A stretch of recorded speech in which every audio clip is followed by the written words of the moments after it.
Come on, are you kidding me? Another loss to Chaos? Seriously, I feel like this whole format has just devolved into like Chaos Turbo and Chaos Recruiter and Reasoning Gate. Oh my god. I can't deal with all these Chaos decks. There's just too many of them. This format is just based around Sork and BLS. Man, if only there was a way to completely out those cards without even having to use your brain at all.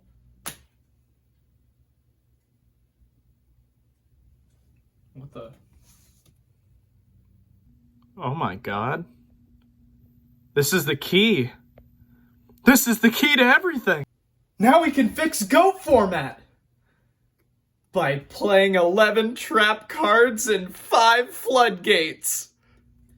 What's up, guys? This is Gfkygo back again with another deck profile. This time we're talking about Gravekeepers, and I know what you guys are all thinking. Steve, this is pretty lame, dude. Like, you've been showing us like these weird lists, these garbage lists. We need you to give me something with a little more substance.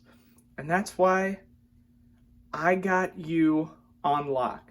I feel like this list is competitively viable. And I know that might sound crazy because I have shown you crazy decks in the past and some crazy lineups of cards, but I feel like this deck actually in 2021 is extremely good because the main bane of every Yu-Gi-Oh player's existence right now is Chaos monsters.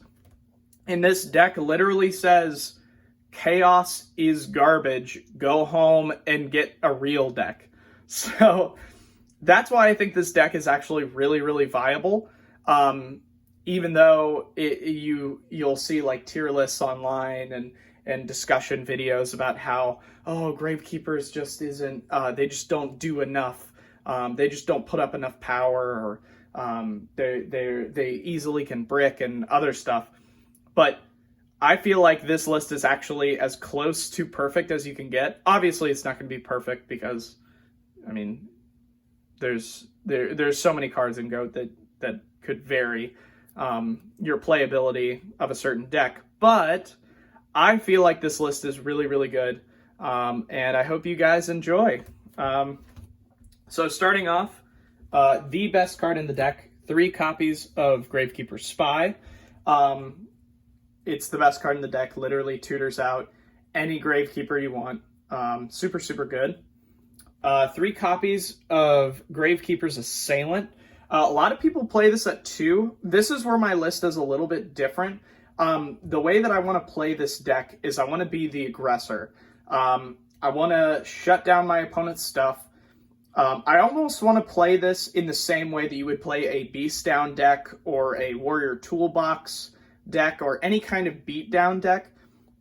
And Gravekeepers' Assailant is great at that. It takes any monster with high defense and low attack or high attack and low defense, switches that on its head and is able to get around it.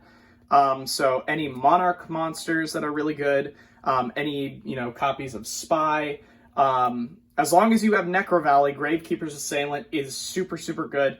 And the entire point of the deck is to revolve around Necro Valley. So if every single play that you're making is so that you keep Necro Valley on the field, have Necro Valley on the field, and use other cards with Necro Valley. So Assailant just goes into that so perfectly. Which is why I don't play 3 copies of Spear Soldier. I only play 2. This is a little controversial. I think Spear Soldier is actually really good, but it doesn't really fit in with the theme of playing with Necro Valley as much. It's still really good. It's still searchable off of Spy, but it doesn't go into that as much as Assailant does. It's a preference thing. If you want to play 2 copies of Assailant, that's fine. But I feel like 3 is really important.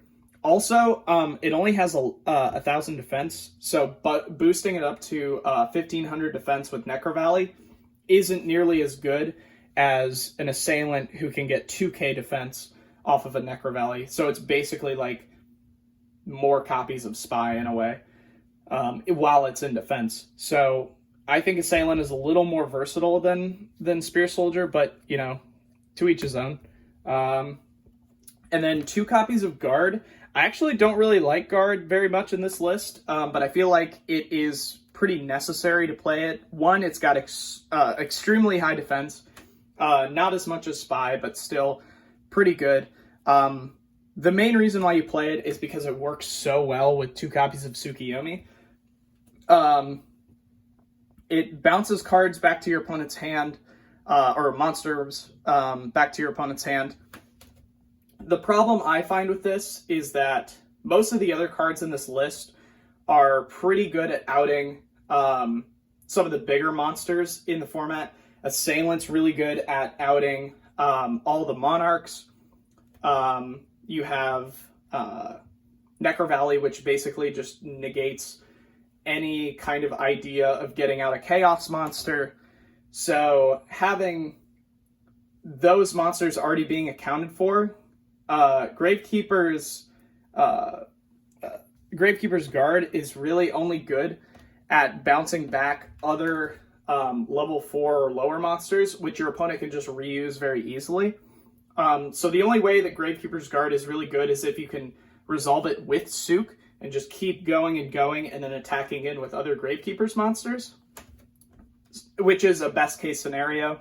Other than that, it's just a good defense and another good name.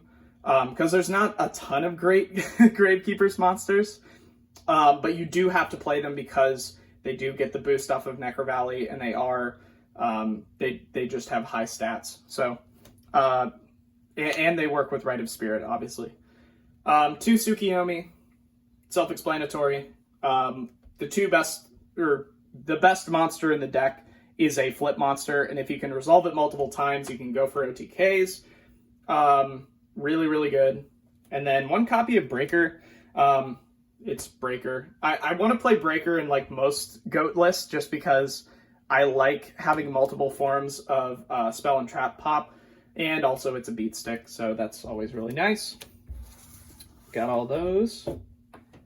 And then the MVP card. 3 copies of Necro Valley and 2 copies of Terraforming. I really only wanted to play 5 copies of Necro Valley in this deck because of the fact that you really only want to see it twice per game. And what I mean by that is you want to have an option of, you want to assume that your opponent's going to disrupt it in some way. You have ways of negating their spell and trap removal cards, but you want to have just 1 more copy of it that you can find in a normal game and then activate it so that you have a backup plan usually. So I feel like 5 is the right ratio that you can find in a normal game. Playing another copy of Terraforming is a preference thing. I just don't want to draw into multiple copies of Necro Valley turn 1. So I feel like 5 is a good number. And then we play 3 copies of Book of Moon. Some people were playing My Body in this deck. I feel like My Body isn't as good because 1, you're paying a ton of life, which you're already going to be doing with Solemn Judgment. And 2, Book of Moon allows you to put your flips back into defense. So a lot of times I will want to use my Spy as an offensive threat because 1700 attack is actually like really, really good.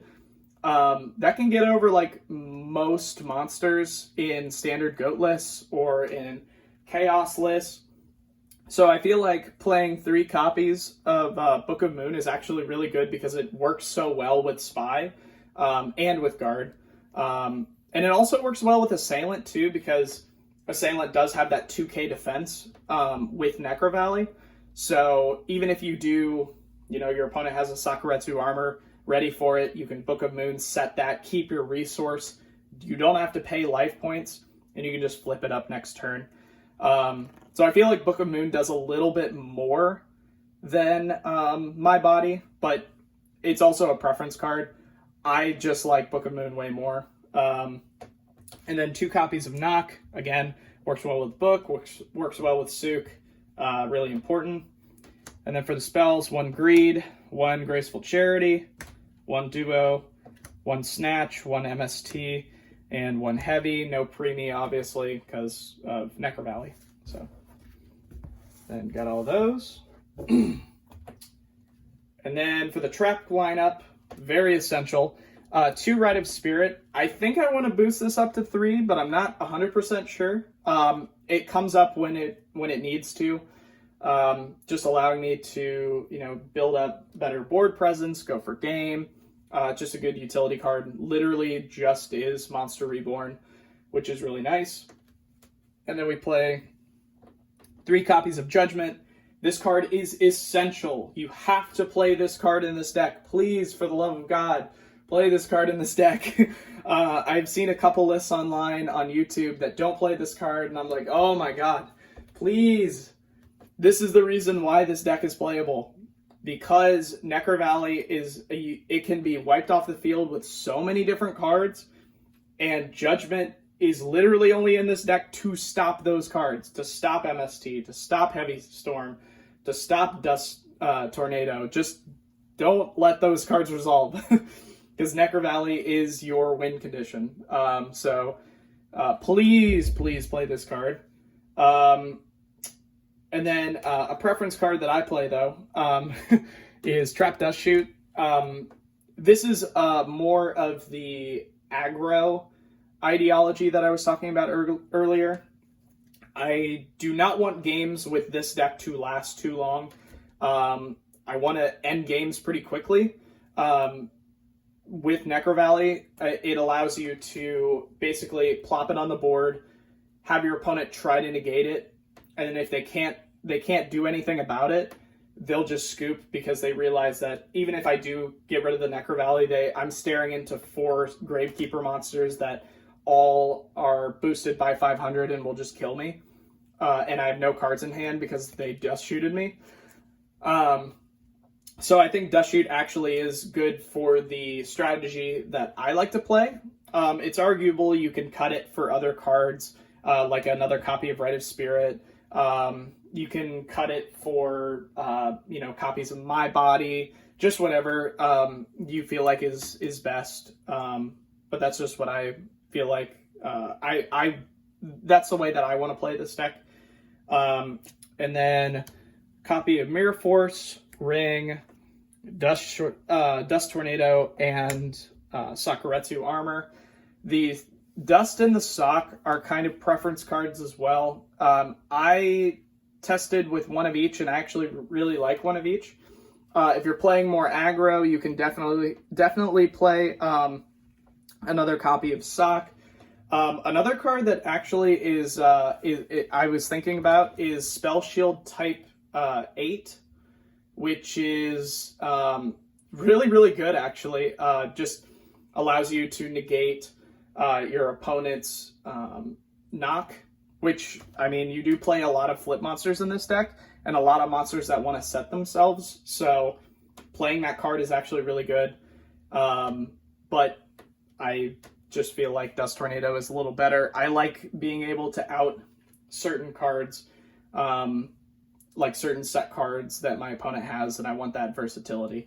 So yeah, that is my list. That is Gravekeepers, the anti-chaos deck. I hope you guys enjoyed. Please let me know if you have any additions or subtractions you would like to make with this deck. I always love to read the comments and see what kind of changes you would make to the deck, or any kind of suggestions, or what I should play next, or what I should play in this certain deck. So let me know in the comments down below. Make sure to like, comment, and subscribe for more Yu-Gi-Oh content. No, but seriously, thank you guys so much for watching, and I hope you have a great day. Take care, everybody.